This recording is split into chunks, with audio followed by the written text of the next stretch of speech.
I want to learn more about Voila.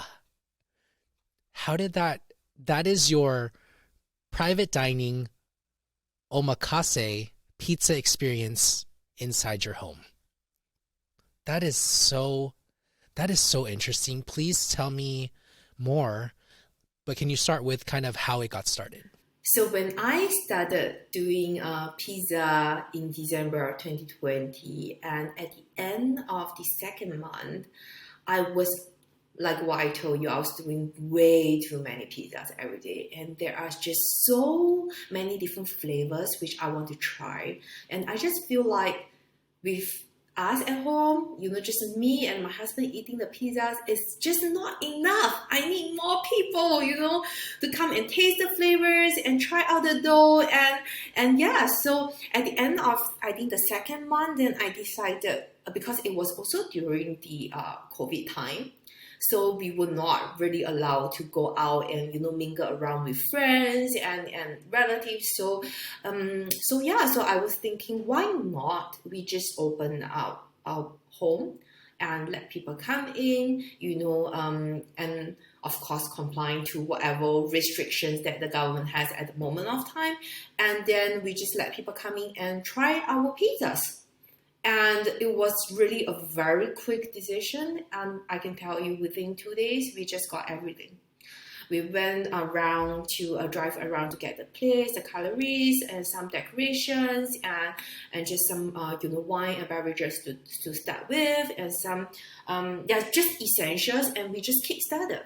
So because at the point of time, I think there were some people in Singapore already following the Juliet account, and a few of them have really come to ask me, if we can try a pizza, if we can, do delivery and all that. And at the point of time, yeah, because of this kind of connection, when I started Voila page and I just link Voila to the Julia Mai, and people were like a few keen to come and try. So then we immediately, next weekend we were already hosting our first group, I guess.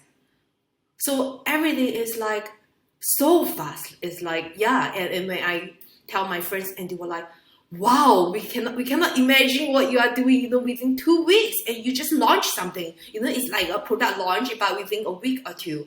Yeah. So because I'm the kind of person that if I want to do something, I do it right now. So if today I think that something makes sense and I need to get it, I will just drive out immediately and get it back. So it was instant. It was like I want to do this. Let's do it this weekend, and bam, you're off to the races. Yes, yes. And then we were like, okay, let's just open now and see if people are keen to come. And then we just opened and did like a small shout out on the Walla Instagram account. And that's it. You jumped right into it. Are there any like things that, you could have prepared better for? Definitely like 90%. But I would say it's always to get started first. So you could be better in your dough, because the way I manage my dough for my own consumption versus for Walla gas is slightly different as well, because of the time of the dining is quite flexible, because they could be early, they could be late. It's not so precise, and also because it's a bigger batch of dough, the management to me is also slightly different.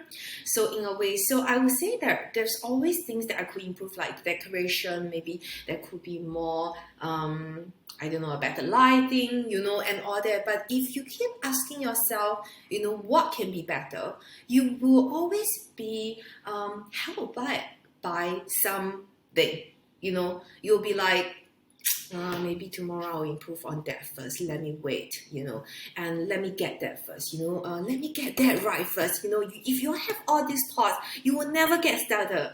So what I told myself is just that, nobody is going to come and expect you to be a perfect, like every pizza looks just perfect, like it can be put in a museum.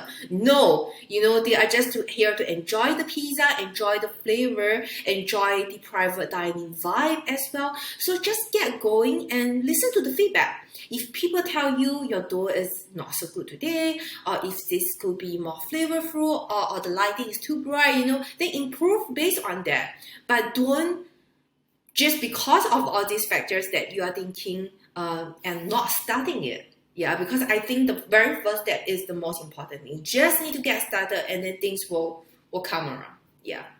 It is so important, especially if there's something that you really want to do. Like, don't let that, analysis stop you, right? You don't want to get analysis by paralysis. And really, like, for anyone listening, take my first, 100 podcasts as an example. Like, as you listen from episode 1 up to episode 100, it's like a complete different person talking. Oh my goodness. I just remember being in the first stages, editing it, and I was like, this is horrible.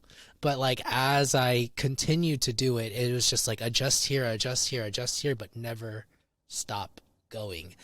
And that's such a perfect example that you just gave. Imagine that if you start your podcast today, will you be at the level that you are at right now?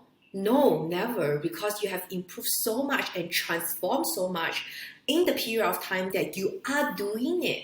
Yes, and without doing it, you will never be able to realize what you need to improve or transform.